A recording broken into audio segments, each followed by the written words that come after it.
What's up, everybody? Welcome back to another episode of the JT Sports Podcast. I'm your host, JT. This has to be the fastest college football season of all time. It seemed like just yesterday was week 1. Now it's week 10 when the final stretch, Elimination Saturday, is upon us. You got teams that are trying to make that final push to get a playoff spot and teams that are trying to stay alive in the conference championship picture. And we got a bunch of elimination games this weekend. We got Miami going on the road to take on SMU, USC versus Nebraska, Oklahoma, Tennessee, Vandy, Texas. We're going to dive into these games. I'm going to break them down, give my predictions, along with a few other topics that I want to discuss. Is Deion Sanders a good coach? Is Indiana going to fall off after this season? And we know that Lane Kiffin is Florida's top option to be their next head coach. But if Lane Kiffin decides to go a different route, if he stays at Ole Miss or he ends up taking another job, LSU, Penn State, what would be Florida's next best option? Before we dive into it, smash that like button, subscribe to the channel, turn on post notifications if you live, eat, breathe, and sleep football. We're talking NFL, college football, 24/7, 365 days throughout the year. If you don't want your favorite team this weekend to get smacked like how LSU did last week against Texas A&M, rate JT Sports 5 stars. You can find us on Apple, Spotify, wherever you get your podcast from. JT Sports is available. The links are down in description and pinned comment down below. Let's dive into it.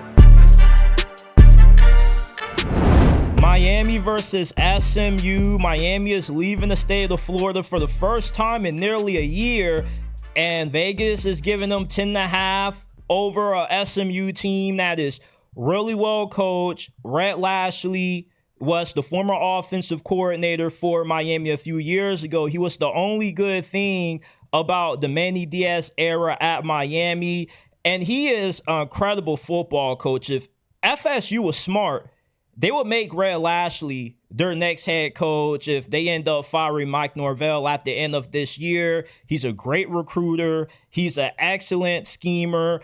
A lot of the Miami players that didn't work out at the U, they're at SMU, and Rhett Lashley has them playing pretty good football. And if you want something that's going to make you feel old, if you're a young Hurricane fan like me, D'Eriq King is SMU's quarterback coach. Isn't that wild? 5 years ago, he was starting at Miami, and now he's Rhett Lashley's QB coach. Tyler Van Dyke is eventually going to be a graduate assistant on SMU's coaching staff. So you have a bunch of former Miami players that not only are making an impact on the field, but they also are making an impact on SMU's coaching staff. So it's somewhat as a homecoming for a lot of these SMU players, including Rhett Lashley. And Rhett Lashley is going to be a hot candidate for a bunch of head coaching vacancies that are open right now.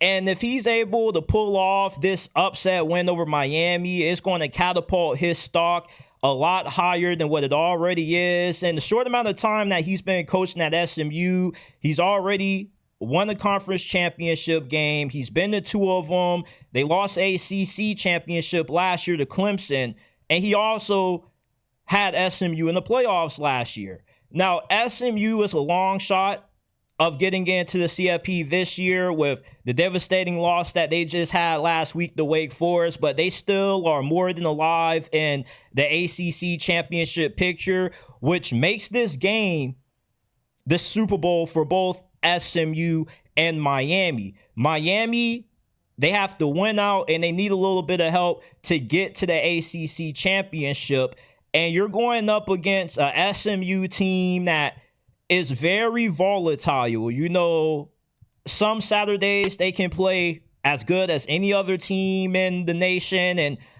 like last week, they can also have games when they don't play up to par. They don't play up to the level of talent that they have. I expect for Miami to get SMU's best effort. I expect for SMU to play their best game of the season against the U, because it seems like any team that plays up against Miami seems to always play their best football. The key to deciding who wins this game is going to be the quarterback battle. You got Kevin Jennings versus Carson Beck. Both of these guys have tendencies to be turnover machines.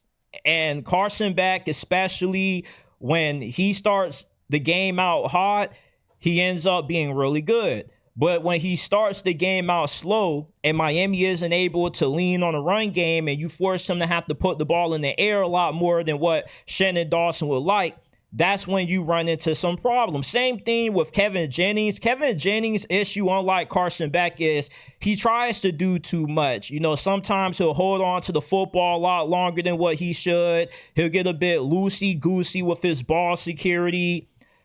SMU is a drop-back passing team. They want to throw the football all over the field. They do have the ability to run the football, but against this Miami defensive line, I expect this to be a game that SMU is going to have to put the ball in the air a lot to be able to win. Miami, with the advantage that they have on the line of scrimmage, their offensive line versus SMU's defensive line, that's a very favorable matchup that they should be able to take advantage of.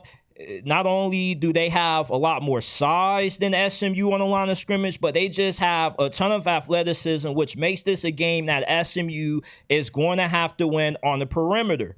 A good thing that SMU has in their favor that I feel is going to make this a close game, and why I'm going to take SMU to cover that plus 10.5, is they have the second best defense in America at forcing takeaways, and you're going up against a turnover-prone quarterback in Carson Beck.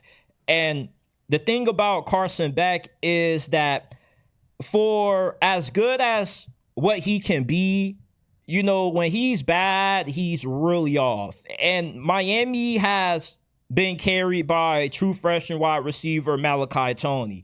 If SMU can find a way to shut down Malachi Toney and force Miami to have to go other places to get some offense, I think that Miami's going to struggle. And nobody has really talked about how much Malachi Toney has carried the load for this Miami offense this season. And we've yet to see a team really be able to take him away. SMU might be the first to do so. I do believe that defensively, Miami does pose a lot of issues for SMU in terms of the amount of talent that they have at the pass rusher position, the depth that they have at secondary. You need Kevin Jennings to take care of the football a lot more than Carson Beck. Miami can overcome a few Carson Beck turnovers. Now, if he implodes like how he did a few weeks against Louisville, then Miami more than likely loses this game. But if you get one or two turnovers from Carson Beck, the defense is good enough to get those stops and give Miami a little bit of break if it goes that way. SMU, on the other hand, they got to play flawless football to win this thing. Now, I do expect for this game to be high scoring. I'll be shocked if this is one of those games that Miami runs away with and it's not really close. I expect this to be like a 38-31 kind of game. Rhett Lashley is such a good play caller that I feel he probably will get the best of Corey Heatherman. As good as what Corey Heatherman has been, he has had a few games like against Louisville when Jeff Brom was cooking with the 3-quarterback package that he had to start that game out. Rhett Lashley probably is going to do a little bit of the same thing. He's going to come out, try to throw a lot at Miami early that they probably didn't see on film, that they weren't really prepared for, and they didn't really practice against, because that's what you have to do when you're going up against a team that has you beat on the line of scrimmage. You have to find creative ways to find different ways to generate offense. And SMU isn't really a team that runs the football all that well. You probably won't have a lot of success running the football on this Miami front. So SMU is going to have to find ways to generate offense outside of just relying on Kevin Jennings to win it with his arm. I like Miami to win. 34-31 is going to be my final score prediction in this game. I would be shocked if Miami blows out SMU. I just have so much respect and admiration for Rhett Lashley and what he brings to the table as a head coach. He's going to have this team ready to play. He knows Miami very well. He has a lot of former Miami players, as we said earlier, on his roster. So I'm expecting a very good game, a very competitive game, and one that probably ends up going down to the wire. But I like Miami to get the dub. We got USC coming off a bye, looking to avenge the beatdown that they received in South Bend from Notre Dame. They travel on the road to take on Nebraska. This is the game that I'm the most excited to watch this weekend. Both USC and Nebraska were viewed as potential sleeper teams in the Big Ten that could get into the college football playoffs. Whoever loses this game, not only are they going to be out of the Big Ten championship picture, but their playoff hopes are probably going to be all but over.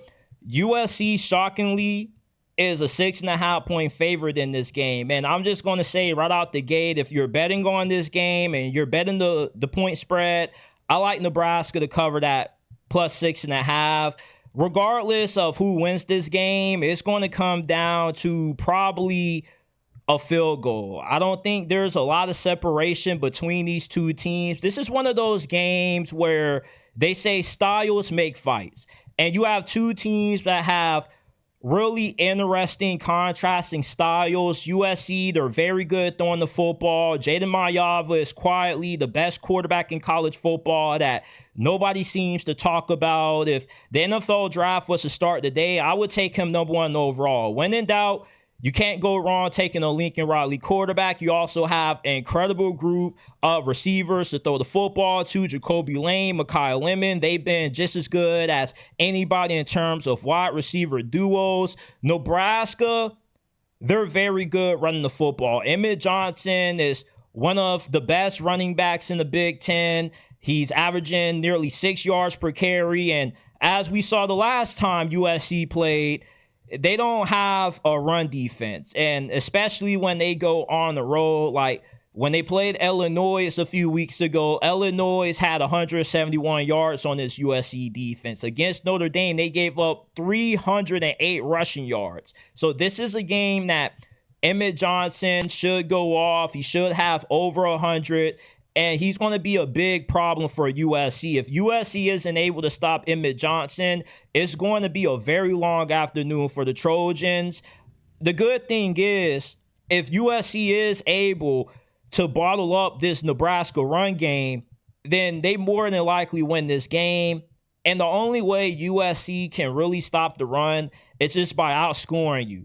If USC gets out to a fast start and you force Nebraska to play from behind, then you have this team right where you want them. When USC is able to start out fast like how they did against Michigan, then that's an easy way to force that team to abandon the run. Because if you get down early and you're down 10, you're down 14, then you're going to put a little bit more emphasis on throwing the football to get back into it. But the thing with USC that concerns me is, what team are we going to get in the fourth quarter? You see, USC can hang around with any team. The problem is they don't know how to finish games. Once they get into the fourth quarter in the final 15 minutes, that's when teams start to deliver those body blows. They start to deliver those haymakers. USC, they still don't really have the depth needed to go the distance against some of the more physical teams in the Big Ten. That's what we saw against Notre Dame and what we saw against Illinois. So USC is going to need Jaden Maiava to play a clean football game. And when Jaden Maiava doesn't have any turnovers, I'll take USC to win 10 times out of 10. The issue is Nebraska defensively, they do a pretty good job of limiting big passing plays, and they can force takeaways as well. Their pass rush isn't as good as what it was last year, which definitely is going to be a major hurdle that they're going to have to overcome, because if you can't get pressure on Jaden Maiava and you allow him to get all day to sit behind that offensive line and just dissect you from within, he's going to crush you. And he also can make things happen outside the pocket as well. But Dylan Raiola is really good also. Now, his play has kind of fell off over the past month. He has 6 touchdowns to 5 interceptions.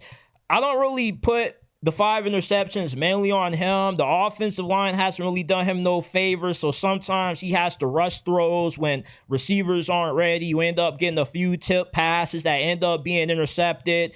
You need this Nebraska offensive line to really show out in this game. This offensive line has been the Achilles heel of this offense over the past month. They're good when it comes to run blocking. The pass protection, on the other hand, is a completely different story. And it's strange because one of Dylan Raiola's family members happens to be the offensive line coach. It was a major reason why they were able to flip him from Georgia to Lincoln. But unfortunately, the offensive line hasn't really done him any justice this year. Now, Dylan Raiola, one thing that I will say, yes, he is a Patrick Mahomes replica. He does model his game a lot after Mahomes, and it's really easy to see if you just watch 5-6 passes of him. You see the Patrick Mahomes similarities, his ability to throw off platform, the ability to throw from different arm angles, the ability to make impossible passes look routine. Dylan Raiola is going to make some big plays in this game that's going to keep Nebraska in it, especially on third down.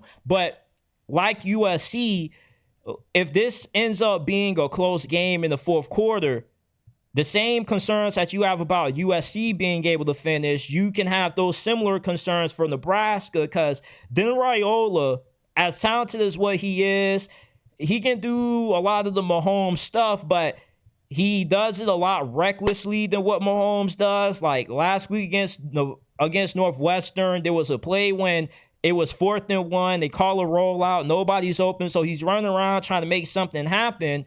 And unfortunately, the ball ends up getting punched out because he's not emphasizing taking care of it.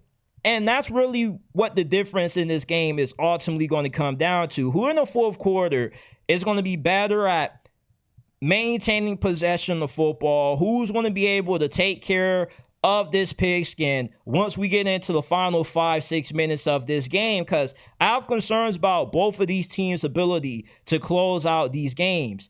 And when you have a team in USC that is more so predicated on throwing the football, and Nebraska, who more so is run-oriented, that's really when you're going to see the styles of play for these different teams start to play a factor in who wins this game. Because if USC is up, then Nebraska probably has a good chance to get back into it in the fourth quarter, because USC isn't really that good running the football. Nebraska, with their ability to run the football, if they get up in the fourth quarter at any point, then they can win the TOP battle. They can keep USC's offense off the field and put a little bit more stress on D'Anton and that defense after get off the field and crucial downs. So I'm going to take Nebraska to win this game, which is a little bit shocking to me, because when I was coming into this episode, I was expecting to take USC.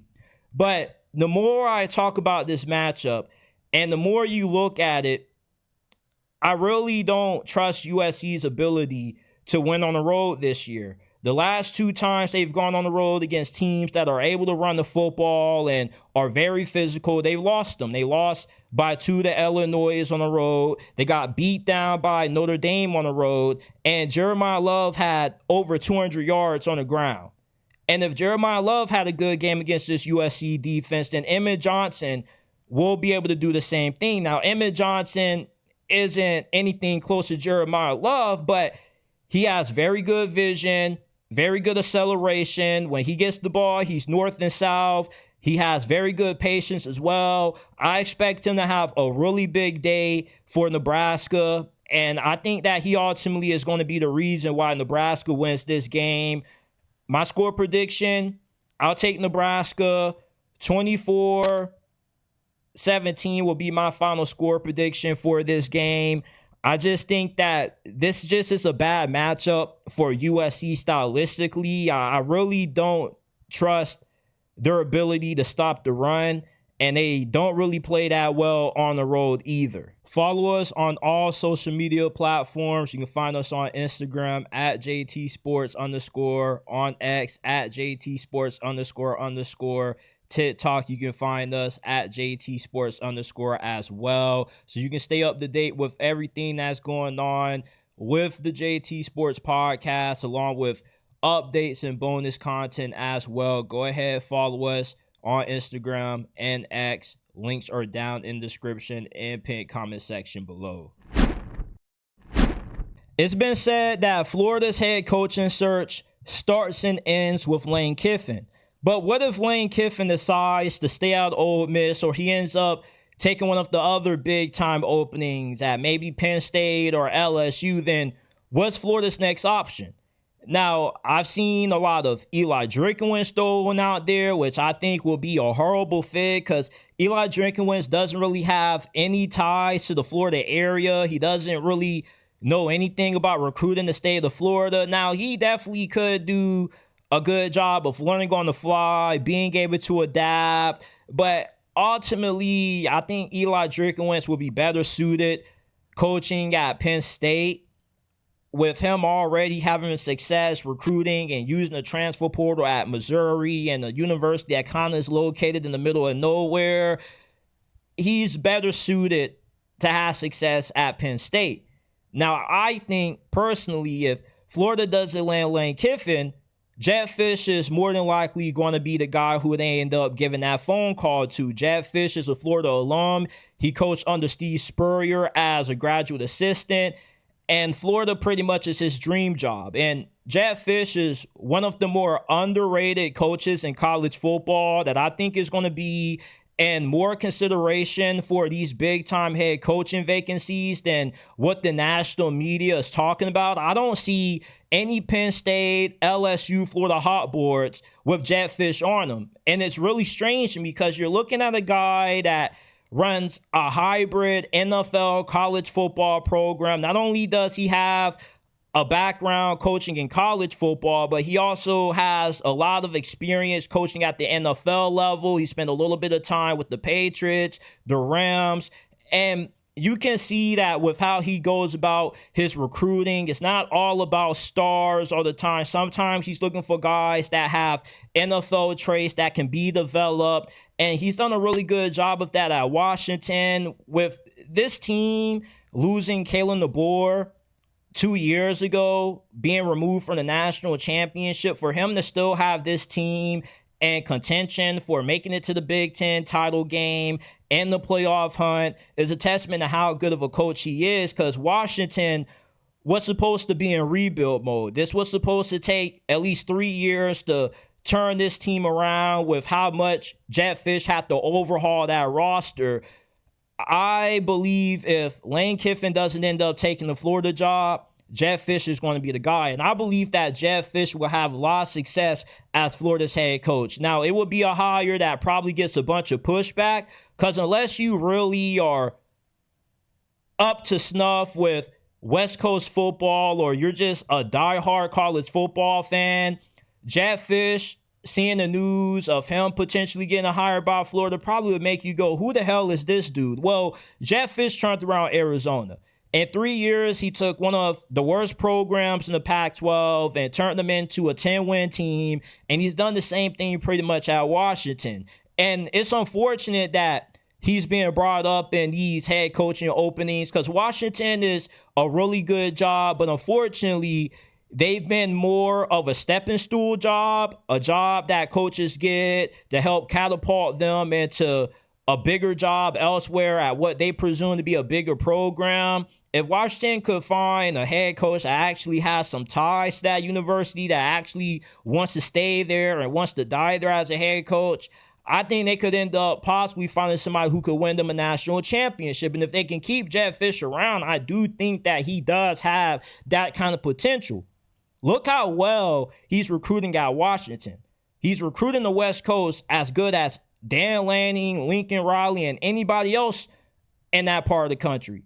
So if you take Jedd Fisch, who already has West Coast pipelines, and you put him in Florida, you're going to get a recruiting juggernaut. I believe that Jedd Fisch will be a better recruiter at Florida than what Lane Kiffin would be, due to how good he can recruit the West Coast area. And with him having all this easy access, to this Florida talent with him already knowing the state pretty well, I think you can consistently see Florida racking up top 5, top 8 recruiting classes year after year with Jedd Fisch as the head coach. And Jedd Fisch doesn't really rely on the portal as much as what Lane Kiffin does. Now, he has no issue going into the transfer portal and picking up guys, but he more so is a guy that wants to build up his program via high school recruiting, and he's a really good recruiter. He's a really good developer of talent. He's already gotten a few guys to the NFL, such as Ted McMillan. Look at how good Jonah Coleman has been. He's going to be an NFL guy as well. He recruited him out of high school. Damon Williams, one of the better quarterbacks in the Big Ten. He got him out of high school. He's one of the better quarterbacks in all of college football. So if Florida doesn't end up hiring Lane Kiffin and they end up getting Jedd Fisch, yeah, it'll be a hire that fans probably won't initially be behind at the start.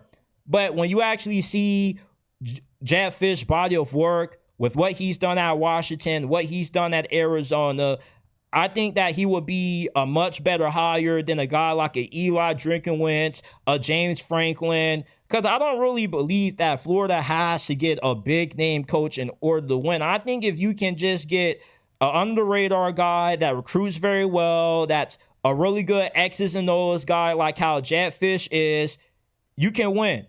And Jedd Fisch, look at how Arizona's offense dropped off after he left for Washington. Noah Fifita was one of the best freshman quarterbacks in America before Jedd Fisch left for Washington, and his play just completely has fallen off the cliff. He hasn't been remotely the same quarterback that he was under Jedd Fisch as what he currently is right now. So that shows you that you got a guy that not only is a good recruiter, but he also is a really good play caller. So the guys that he's recruiting, he knows how to get guys to fit into his scheme. He also has assembled a really good coaching staff as well. I definitely feel if Lane Kiffin isn't Florida's head coach, that they will end up hiring Jedd Fisch, because I think that Florida needs to hire somebody that actually has ties to this area, somebody that actually has some Florida Gator blood in them. And Jedd Fisch never played for the University of Florida. He just grew up idolizing the Gators. He is a huge fan of Steve Spurrier, like Lane Kiffin is. So if you don't get Lane Kiffin, I think that Jedd Fisch will be the next best thing. You get somebody that already knows the state, somebody that already has ties to your program. I think he will be a much better hire than Eli Drinkwitz. I really don't understand the infatuation with people penciling in Eli Drinkwitz to Florida. It just doesn't make a lot of sense. Like it just would be a mismatch to me. Jedd Fisch, with the ties he already has to this program, with how well of a recruiter and a player developer he is, and how good he is with the X's and O's, I would love to see him get the job if they don't get Lane Kiffin. James Franklin wouldn't be too bad of a hire, but are you going to beat Georgia with James Franklin? Are you going to beat some of the best teams in the SEC if you hire James Franklin? I don't think so. And everybody likes to bring up James Franklin's record against top 25 teams, but when it comes to these head coaching vacancies, though, everybody just wants to overlook that. James Franklin would be much better off at a program like FSU or Virginia Tech, where the expectations aren't really as high as what they are for Florida. With Jedd Fisch or Lane Kiffin, I believe that they would retain the majority of Florida's roster, and they instantly will be able to make Florida a contender for the SEC and the college football playoffs, which is why I believe Florida is the best available job that's on the market right now, because you're not really going to have a lot of roster turnover. The majority of Florida's best players are underclassmen. They'll be juniors next year. Some of those guys will be seniors. 70% of Florida's NIL money is tied into the majority of their underclassmen. So if you hire a guy like Lane Kiffin or you hire Jedd Fisch, I don't think those players will leave. Jedd Fisch is a very well-liked guy, well-respected by all of his players. Never heard a single bad thing uttered when it comes to Jedd Fisch's treatment of his players, of his staff. Florida already does have a pretty good staff in place. I don't think Jedd Fisch will make a bunch of sweeping changes. This is just a guy that just knows football. He knows the X's and O's, and he also is a really good recruiter. And you don't really get guys that give you the best of both worlds, like how Jetfish does. Normally, you just get a guy that's a good recruiter, sucks in the X's and O's, like Billy Napier, for example. Or you get a guy that's a really good tactician, like Dan Mullen, but he isn't able to recruit as well as what he needs to win at a school like Florida. So with Jetfish, you get somebody that's a really good schemer, a really good tactician, and a very good recruiter.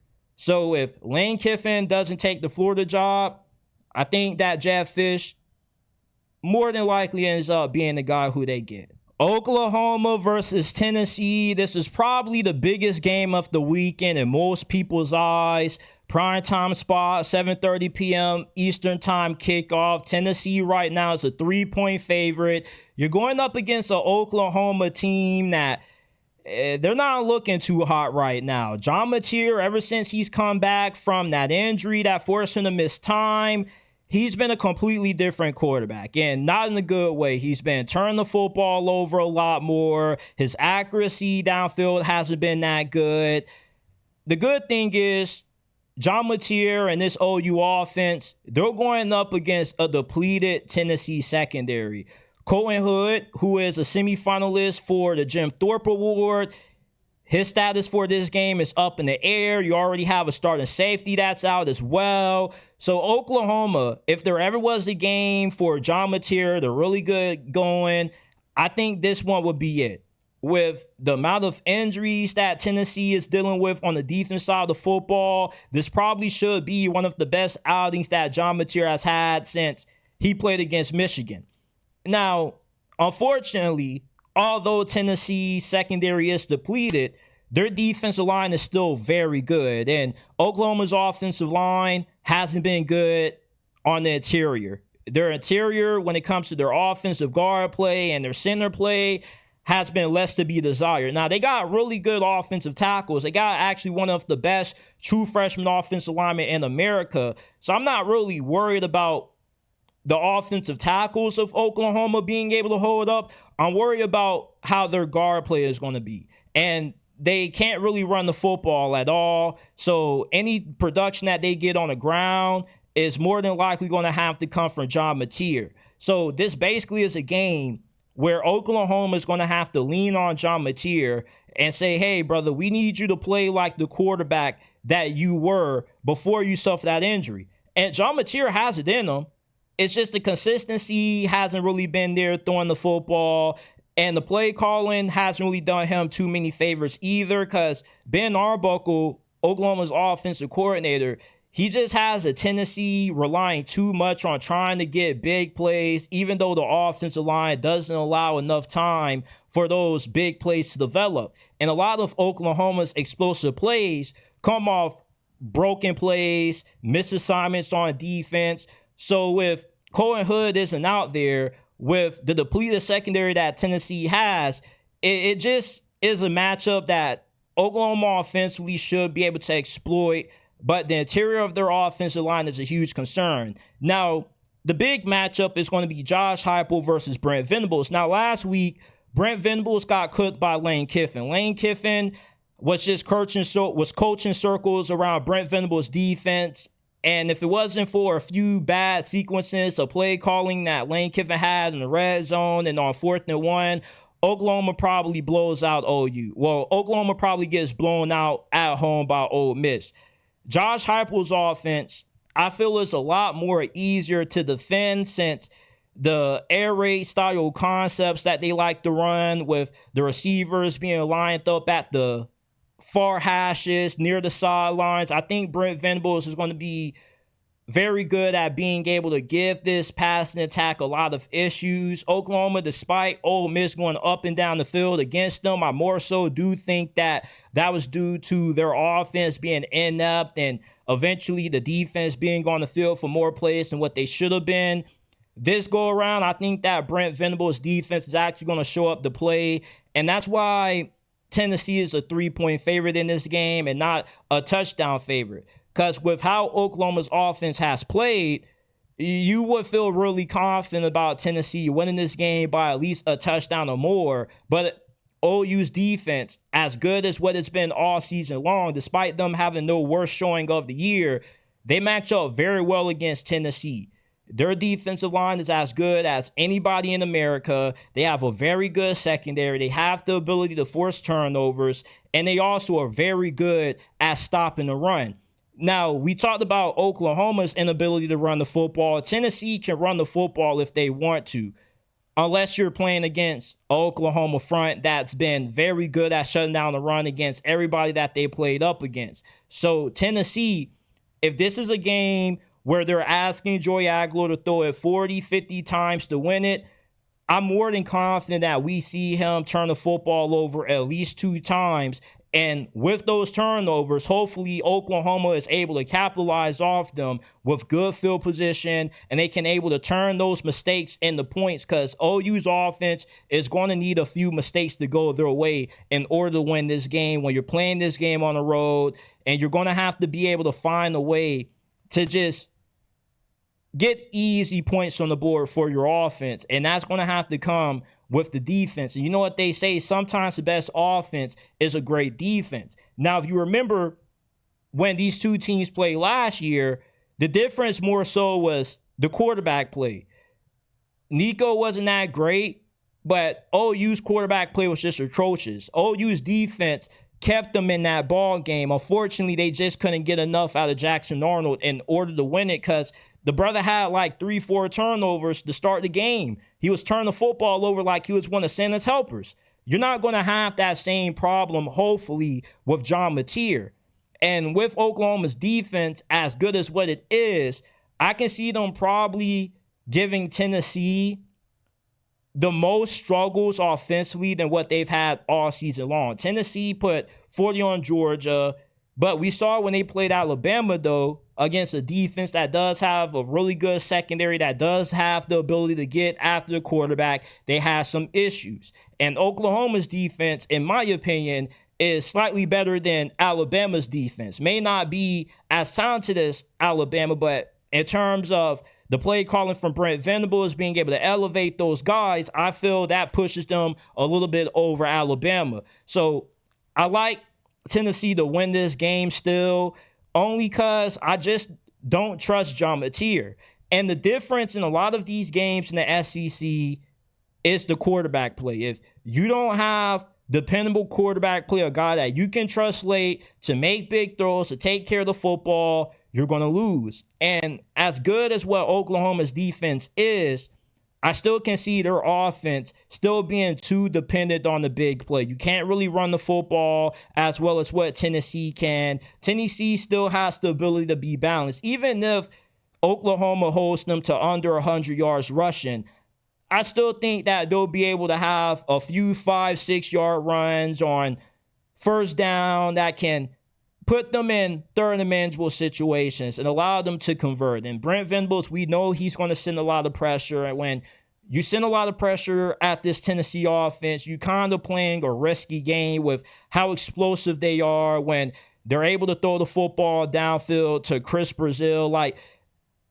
Tennessee's going to get theirs. Okay, even if Oklahoma's defense comes to play, which I expect them to, Tennessee, with how potent their offense is, you're not completely going to stop them and shut them down. Like, Tennessee can at least get 24 points in this game. I don't know if, you can get the 24 in this game. I know that they do have a very favorable matchup against this Tennessee secondary, but Tennessee's front seven is still very stout. And the line of scrimmage battle favors Tennessee in this game. And I'm going to go with the team that has the better guys up front, that being the Vols, and I like Tennessee to get the win.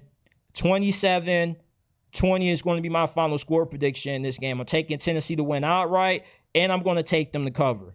If you don't want the starting quarterback for your favorite football team to play like Anthony Richardson, give JT Sports a 5-star review. Apple, Spotify, wherever you get your podcast from, JT Sports is available. The links are down in the description and pinned comment below. Vandy is going on the road to take on Texas. Texas is a 2.5-point favorite, despite Arch Manning's status for this game being questionable. He's in concussion protocol. Matthew Caldwell, the backup, will be the guy replacing him if Arch can't go. Vandy to be as good as what they've been so far has been a testament to how well Diego Pavia has played all year. And quarterback play, as I said earlier, oftentimes is the difference in a lot of the outcomes of these SEC games. If you have great quarterback play versus the other team having okay quarterback play, you're going to end up winning more times than not in this conference, unless you just have a good quarterback and a team around them that just isn't really that good. Now, Texas, even if Arch Manning plays in this game, you have concerns about how many points they're going to be able to put up on the board against a very good Vanderbilt defense. Now, Vandy had a really good showing against Alabama. I don't care what the final score shows. That game was a lot closer than what the box score may indicate. Vandy's defense is a lot better than what they look like on paper. They have a lot of experience on that side of the football. Clark Lee is a defensive-minded coach as well. And if Vandy can get the 27 points, they're going to win this game. 27 is the magic number when you play Texas. Texas offense hasn't shown the ability to consistently be able to win shootouts. Now, they won a shootout against Mississippi State last week. They came back 17 down in order to do that in overtime, but Mississippi State doesn't have as good as a defense as what Vanderbilt has. And Texas, we're in week 10, and we still don't really know how good this team truly is. We've yet to really see Texas have a statement game that can make us go, okay, like Texas, maybe they could win the SEC. Maybe they could get to the college football playoffs. Vanderbilt, on the other hand, they had that statement win against LSU, against Missouri. So Vandy has been a lot more battle-tested than what Texas has been.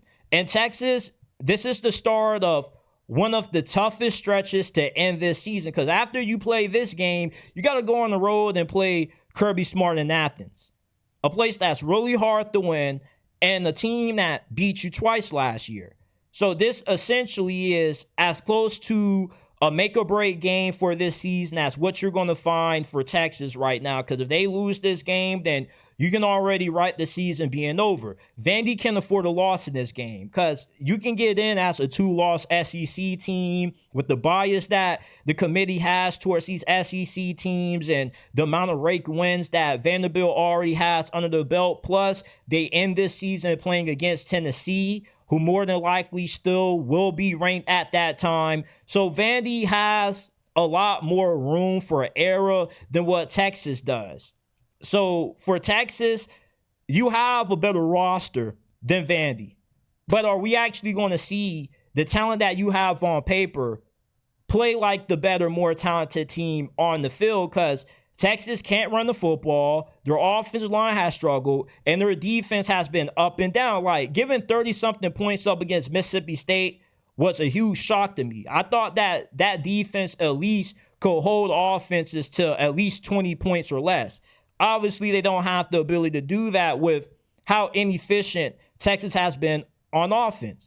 And if you don't get Arch Manning, then it's going to be more important that the rest of the team is able to play up to the level of talent that Texas actually has, because you're going to have to be able to carry Matthew Caldwell. Now, Texas is one of the few teams in the SEC that I believe can still win games, even if they don't have the quarterback advantage, even if Diego Pavia goes off and he completely outplays Arch Manning or Matthew Caldwell. Texas is so talented and they have so much depth that they are a team that can overcome not having good quarterback play because they have a roster that can carry a quarterback. Is this going to be a game where we actually see Texas look like the team that we thought they would be entering this season? Because the talent's still there.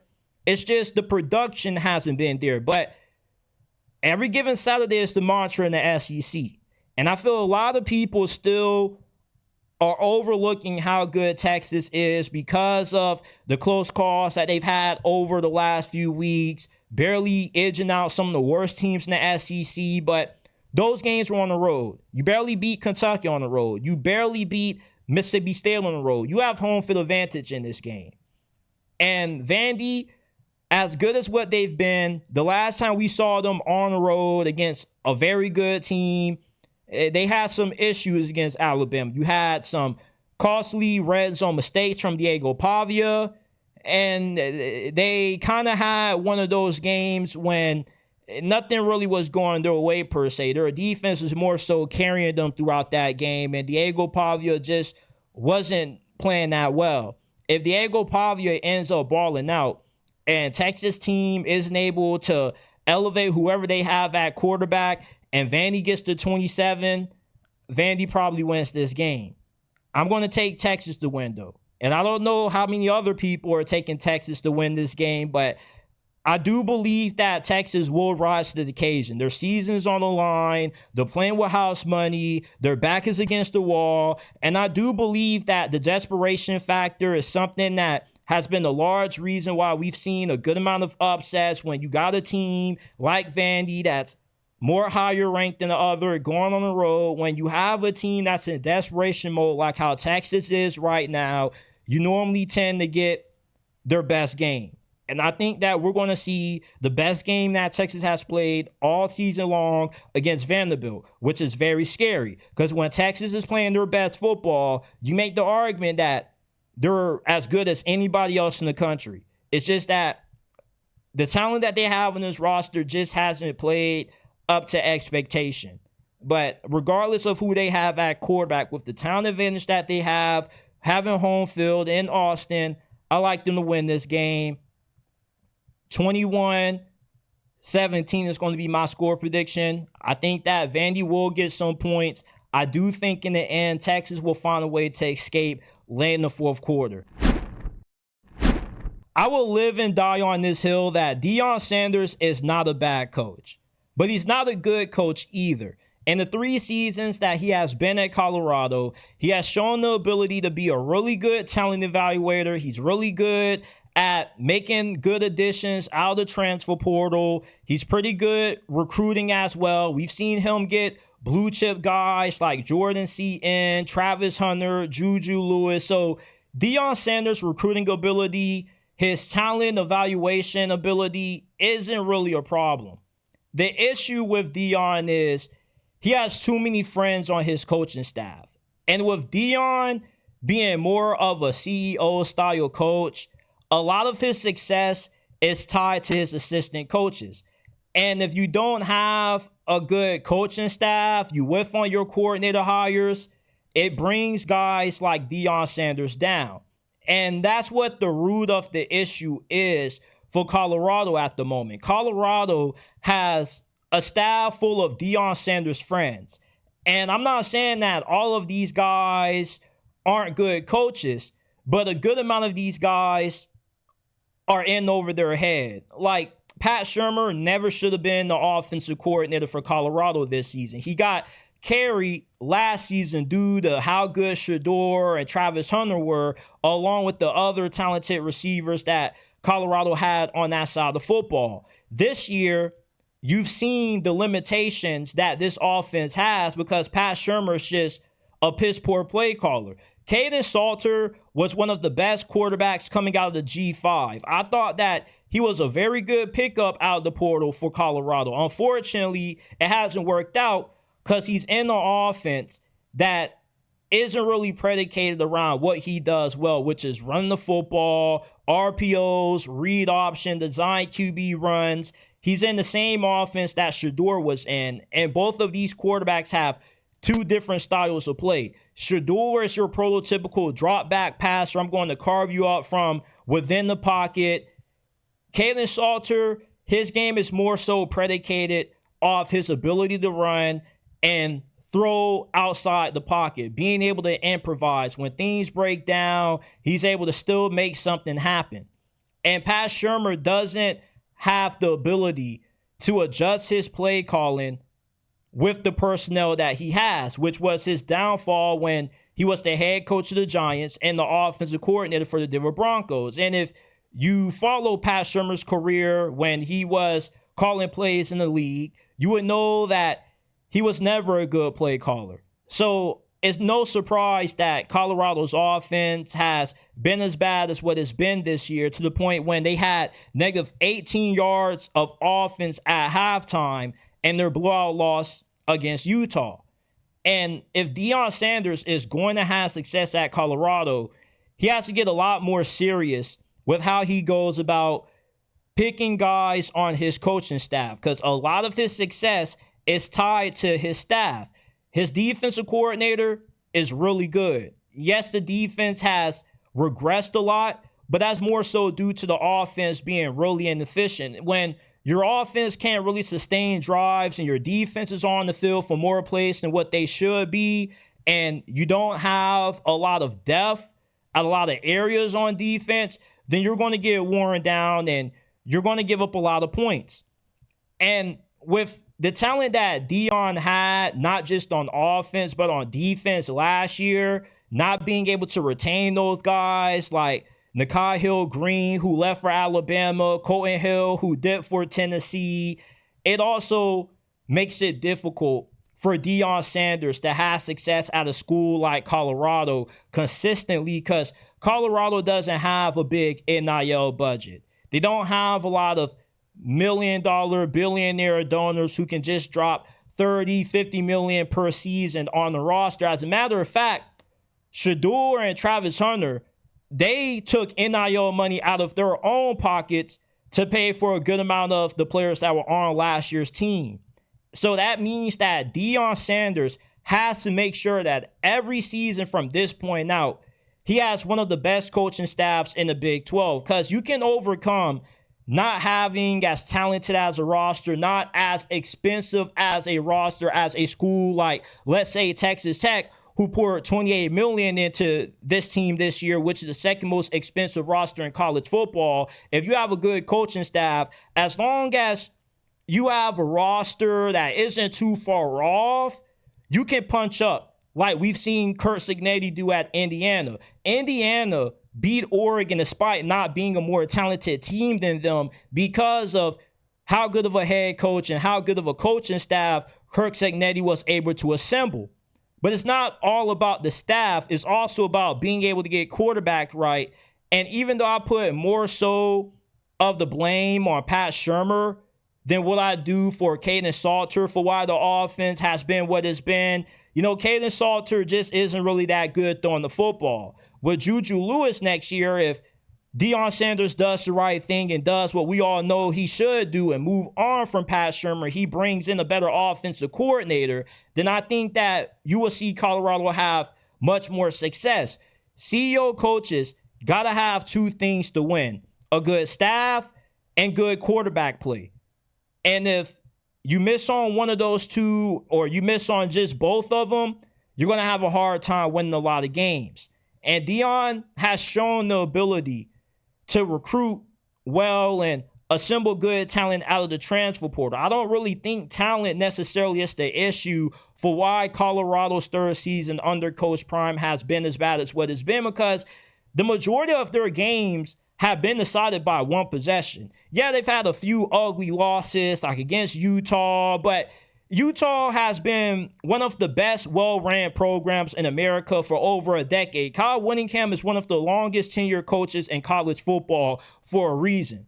But losing to TCU by double digits was a little bit surprising. But outside of those two games, like, Colorado has been in every game that they played in this year, but the difference has been the coaching staff and quarterback play. And oftentimes, close games are decided by those two things. And Deion has to have good quarterback play and good staff hires in order to win. And that's kind of what's holding him back as a head coach.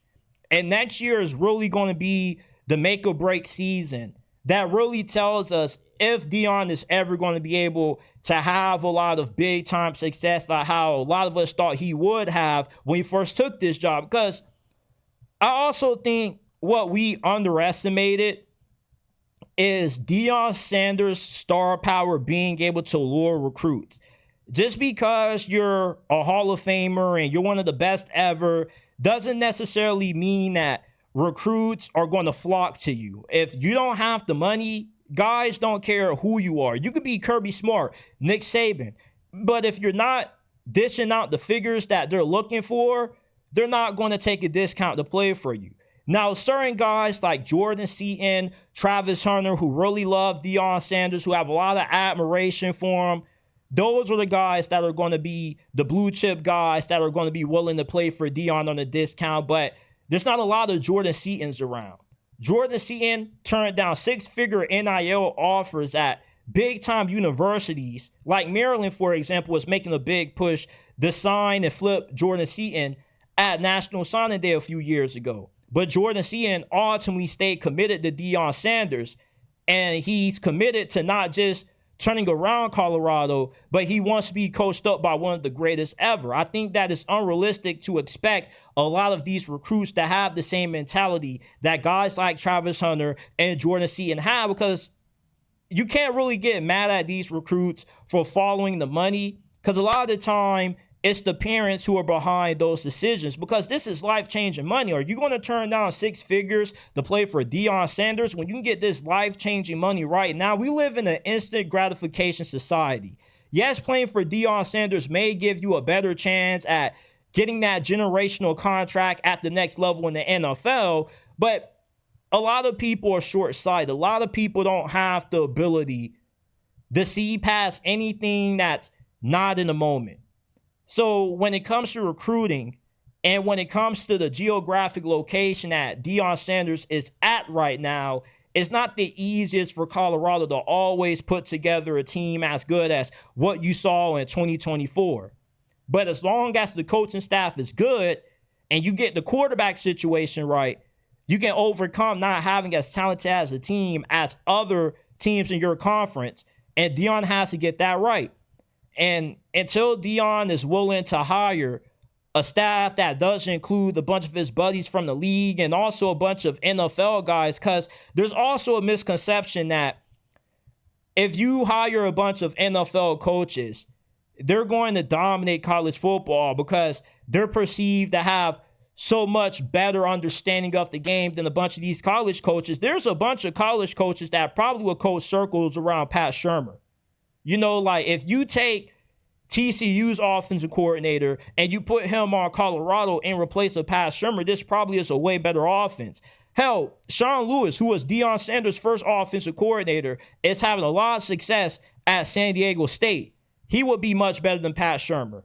And I never felt like he should have gotten demoted to begin with. I felt like Deion Sanders just kind of jumped the gun with that. So the two big things that's going to define if Deion Sanders truly is a bad coach or a good coach in 2026 is going to be how good of a staff he can put together.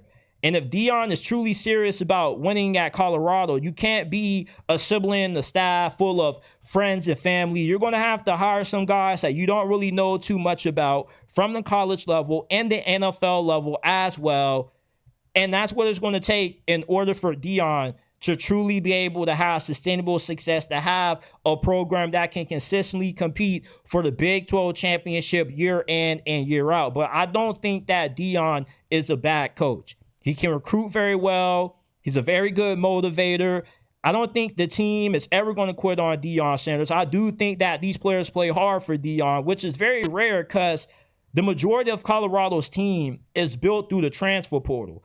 And normally when you have a team that is heavily constructed from the portal, when the season goes the way that it has, guys normally throw in the towel. Look what's happening with Mike Norvell at Florida State. You don't really see that being the case at Colorado. Like, I don't think Colorado lost to Utah because the players showed no heart, because they were lacking in effort. Utah just was the outright better team. They have several guys on the offensive line and defensive line that are going to be top 50, top 75 picks in next year's draft. Deion just got outmatched in that game. As he said, that's the worst butt whooping that he ever got since he was getting butt whoopings from his mama as a jit. I think next year should be a way better team, and ultimately it's going to be decided by if Deion is willing to make the necessary changes on this staff that need to be made. Indiana has been the biggest story in college football for the past 2 years. Curt Cignetti turned this program overnight. We've never seen a turnaround as drastic as what we are witnessing right now down in Bloomington. And I don't think this is just a feel-good story that's going to wear off, and in 2026, Indiana's going to fall off into irrelevancy. I feel like Curt Cignetti is turning Indiana into a powerhouse program for at least the next decade. When he says that he wins, Google him, he ain't lying. He can come off a little bit bashful, a little bit cocky and arrogant, but he backs up everything on the field. Look at what he built at James Madison. A lot of those players that he was winning with at JMU are the same players that he's dominating college football with right now at Indiana.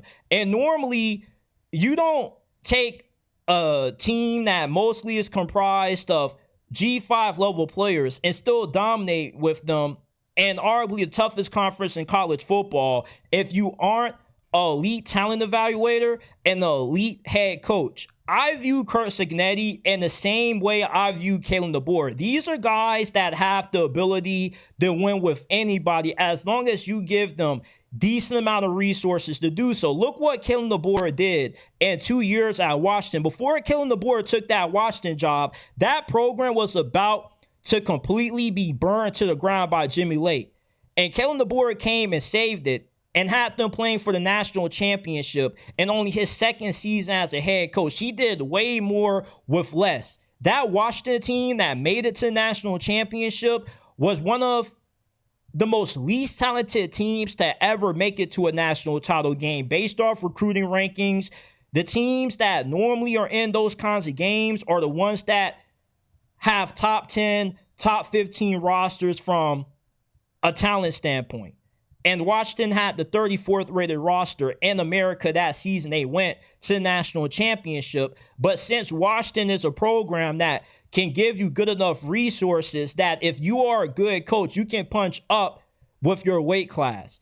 And Curt Cignetti is doing the same thing at Indiana. Indiana has been viewed as a basketball school for the majority of our lifetime. So if they have a bunch of resources to pour into the basketball program, why wouldn't they be able to pour the same amount of resources that they do into basketball, into football as well? And Curt Cignetti has shown that you don't need to coach at a blue blood program like Penn State, LSU, or Florida to have success. As long as you go to a program that's willing to give you what you need to win, that's all that matters. And Fernando Mendoza probably has been the best transfer portal pickup that any team made this offseason. And when Fernando Mendoza leaves for the NFL draft next year, his younger brother is going to be filling in his role. So I think the transition at quarterback is going to be pretty seamless, which is what gives Indiana a leg up on the rest of the Big Ten. What separates the Big Ten from the SEC is that you can win in the Big Ten having average, below average quarterback play. Look at Minnesota and Iowa. They've been doing it for years. In the SEC, on the other hand, if you have average or below average quarterback play, regardless of how good of a coach, regardless of how good of a team you are, you're not going to have a lot of success in the SEC, i.e. look at Texas, look at Auburn. The quarterback play hasn't really been that good for them this year, and they're suffering because of that. Indiana does have to worry about that, and they have the advantage over the majority of the Big Ten because of them always guaranteed to have some of the best quarterback play in this conference. Curt Cignetti has also ramped up Indiana's recruiting because when he signed that big-time extension with Indiana, they also told him and they guaranteed that they will pour more resources into the football program to allow him to get more of those blue-chip recruits, because Curt Cignetti isn't an idiot. He's not a novice. He knows that you still need to have blue chip talent in order to beat a team like Ohio State or Alabama in the national championship. And with Mark Cuban being one of his top donors now, he's going to have that NIL infrastructure now that's going to allow him to be up there with the Ohio States, the Georgias, the Alabamas of the world. And he doesn't need a $28 million roster to do so.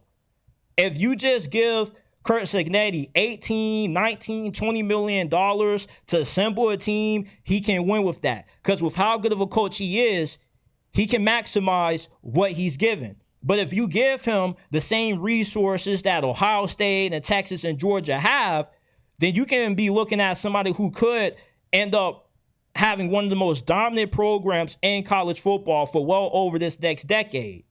And I think that Curt Cignetti is the large reason why you see so many coaches like Brian Kelly, James Franklin getting fired. Because if you're Penn State, you just lost at home to an Oregon team that lost by 10 at home to Indiana with a far less talented roster. More people are going to be looking for the next Curt Cignetti, the next Kalen DeBoer. They're going to be looking for that instant gratification. They're going to be looking for that overnight success. In a sense, Curt Cignetti kind of is going to become the gold standard for what you're looking for if you are a big-time program with big-time resources and a lot of money to spend. You expect for a coach to come in and have instant success. Because if Curt Cignetti is doing it at a program that's been a bottom feeder in college football for the majority of our lifetime, these other programs like Florida, LSU, Auburn, they're going to have even more higher expectations because they're going to say, if Curt Cignetti is doing this shit at Indiana, why can't we have a head coach who can do the same thing for us? You don't find guys like Curt Cignetti every day. They don't grow on trees. He also comes from the Nick Saban coaching tree. And Nick Saban has a very successful coaching tree, probably the most successful coaching tree in the history of college football. Yes, he has had a fair share of assistants that haven't really worked out, like Billy Napier, Will Muschamp. But ultimately, I think when you look at Curt Cignetti, he just has a good eye for talent. He's a very good talent evaluator.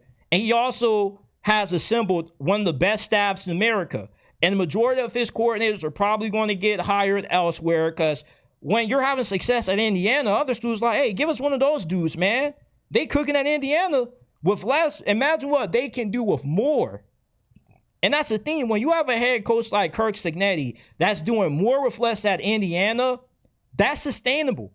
Because it shows that you don't need to have the most talented roster every year. People think with the amount of experience that Indiana's going to lose next year, that instantly guarantees that they're going to fall off. If Curt Cignetti could take a bunch of players from JMU and have success with them at Indiana, he can do the same thing with anybody else because the dude just has an eye for talent and he's not solely banking on the transfer portal. And even if he was, I would trust him a lot more to be able to maintain this success more than I would trust a coach like Mike Norvell, because Curt Cignetti isn't living and dying by the transfer portal. If anything, he's doing a really good job of mixing the transfer portal in along with high school recruiting, but we haven't really seen how good he is recruiting out of high school because he's only been at Indiana for 2 years. And normally it takes 3 seasons to get a full recruiting cycle out of high school on the field.